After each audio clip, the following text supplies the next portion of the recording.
안녕하차와 함께하는 생활백서 시간입니다. 선선한 바람과 가을 단풍, 캠핑을 즐기기에 참 좋은 계절이죠.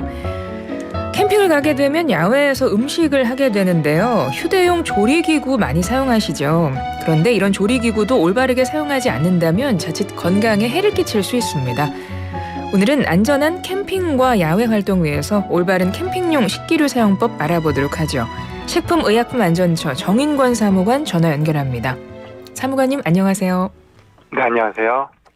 사무관님도 캠핑 좋아하시나요? 네, 저도 가끔 즐기고 있습니다. 아, 그러세요. 그러면 오늘 준비한 시간이 특히 더 사무관님의 어떤 경험도 함께 들을 수 있을 것 같은데요. 가시면 휴대용 식기류 사용하시잖아요. 네. 예. 사무관님이 특히 주의해서 사용하는 건 어떤 것 있습니까? 캠핑용 식기류로 많이 쓰이는 코펠은 일반적으로 스테인리스 재질로 된 제품이 많은데요. 예. 스테인리스 제품은 내구성과 내열성이 뛰어나고 부식에 강해서 캠핑용 조리기구 중에 많이 사용되고 있습니다. 그런데 스테인리스 제품의 표면을 매끄럽게 하고 특유의 광택을 내기 위해 제조 과정 중에 연마제가 사용되게 되는데요.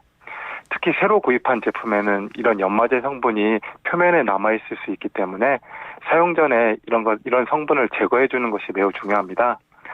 그러나 이런 연마제가 일반적인 주방 세제로는 잘 지워지지 않는다고 어려움을 토로하시는 분들이 더러 계신데요. 이럴 때에는 키친타올에 식용유를 조금 묻혀서 연마제를 닦아낸 후에 주방 세제로 씻어내면은 연마제는 깨끗이 지워집니다. 그리고 마지막에는 스테인리스 식기류에 식초물을 넣고 10분 정도 끓인 후에 사용하시면 특유의 금속 냄새도 잡아주기 때문에 더욱 안전하게 사용하실 수 있습니다. 네, 보통 식기류는 캠핑용이 아니어도 스테인리스 재질로 된 제품들 많이 사용하시는데 그거는 네. 세척을 잘해야 되는군요. 식용유 조금 묻혀서 먼저 닦아낸 다음에 식초물에 넣고 또 끓여야 되네요. 네, 그렇게 되면 냄새도 잡아주고 살균 효과도 있습니다. 이건 처음에 사용하기 시작할 때 새 제품을 이렇게 한 번만 하면 되는 거죠? 그렇습니다. 예. 그리고 야외에서 사용하는 식기류 중에는 알루미늄 재질도 많이 사용들 하시더라고요. 이런 것들은 어떤 부분을 주의해야 될까요? 네, 알루미늄 식기는 열 전도율이 높아서 음식을 빠르게 조리할 수 있고 또 무게가 가벼워서 캠핑용 조리기구 등 다양한 식기류에 사용되고 있는데요. 알루미늄 조리기구에는 강도나 내부 식성을 높이기 위해서 표면에 산화 피막이 코팅되어져 있습니다. 그런데 이 부분을 조리 시에 날카로운 식기 등으로 긁거나 금속재 수세미로 닦게 되면은 피막이 벗겨져서 쉽게 부식될 수 있기 때문에 주의가 필요하고요. 또 알루미늄 재질의 용기는 산도가 높거나 염분이 많은 식품을 담아서 사용하게 되면은 부식을 촉진시킬 수 있기 때문에 신김치나 토마토, 간장 등 산이 강한 식품을 장기간 보관하는 경우라면은 되도록 유리용기 등을 이용해 보관하시는 것이 좋습니다. 네, 알루미늄 냄비에 라면이나 김치찌개 밖에 나가면 야외에서 이런 용기에 좀 끓이게 되는데 사용하다 보면 흠집 나는 경우 있잖아요. 그런 거 흠집 난 거 계속 사용해도 될까요? 사실 야외에서 오래 사용하다 보면은 색상이 변하거나 흠집이 많이 생기게 되는데 예. 이런 알루미늄 냄비는 교체하는 것이 바람직합니다. 특히 피막이 벗겨지면은 알루미늄이 쉽게 용출될 수 있고요. 흠집 사이로 음식물 찌꺼기가 끼어서 미생물이 번식할 우려가 높아지기 때문에 위생적으로도 좋지 않습니다. 근데 만약에 그렇게 흠집이 나고 많이 벗겨진 냄비를 알루미늄으로 된 거 계속 사용하면 그 몸에 좀 안 좋은가요?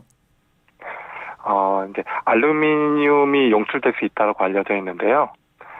사실 우리 인체에 흡수되는 알루미늄 양이 매우 적고 통상 흡수된 알루미늄도 대부분 심장에서 걸러지기 때문에 체외로 배출되는 것으로 알려져 있습니다.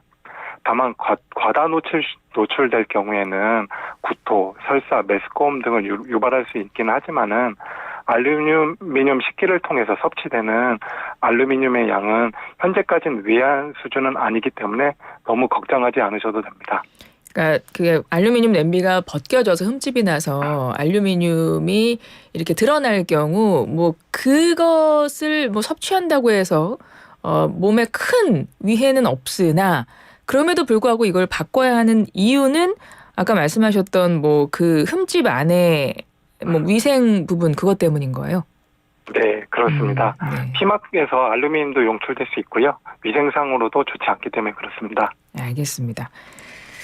그리고 이게 고기 구워 먹을 때 그 알루미늄 호일 많이들 쓰시잖아요.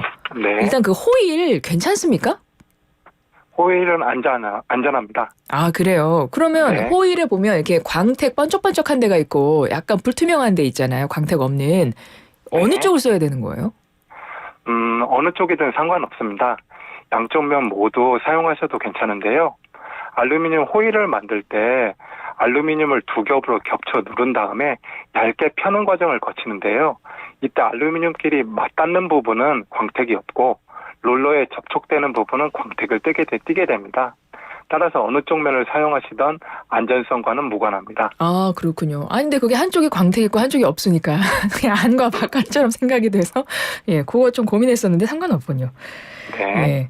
그리고 일회용품들 많이 사용하십니다. 특히 플라스틱으로 된 거 많이 사용하는데 그 일회용품은 아무래도 일회만 사용을 해야 되겠죠? 재사용하면 안 좋겠죠? 네. 일회용품은 단회 사용을 목적으로 제조된 제품이기 때문에 되도록이면 여러 번 재사용하는 것은 바람직하지는 않지만은 부득이 재사용하시는 경우라면은 깨끗이 세척한 다음 물기를 제거하고 잘 말려 사용하셔야겠습니다. 다만 사용 과정 중에서 훼손 또는 변색되었거나 코팅이 벗겨진 제품은 세척이 어렵고 흠집이 난 곳에 세균 등이 번식할 우려가 높기 때문에 이러한 제품은 재사용하지 말고 폐기하시는 것이 바람직합니다. 알겠습니다. 가을 캠핑들 많이 가실 것 같은데 사무관님도 종종 캠핑 하신다고 했고 주의해야 할 점 끝으로 간단히 좀 알려주세요. 네, 가을철은 아침과 저녁에는 쌀쌀하지만은 낮에는 기온이 상승하기 때문에 식중독이 증식하기 좋은 온도가 됩니다. 따라서 캠핑장 등에서 먹고 남은 음식이나 고기 등 신선 식재료의 경우에는 반드시 아이스박스 등을 이용해서 10도씨 이하로 보관하셔야 하고요. 그리고 가을철 등산로 주변에서 자생하는 독버섯을 잘못 먹고 식중독 사고가 발생하고 있는 만큼 임의로 버섯이나 야생 열매 등을 채취해서 드시지 않아야겠습니다. 오늘 제가 드린 말씀 잘 기억하셔서 즐겁고 안전한 캠핑 즐기시길 바라겠습니다. 네, 지금까지 식품의약품안전처 정인권 사무관이었습니다. 오늘 말씀 고맙습니다. 네, 감사합니다.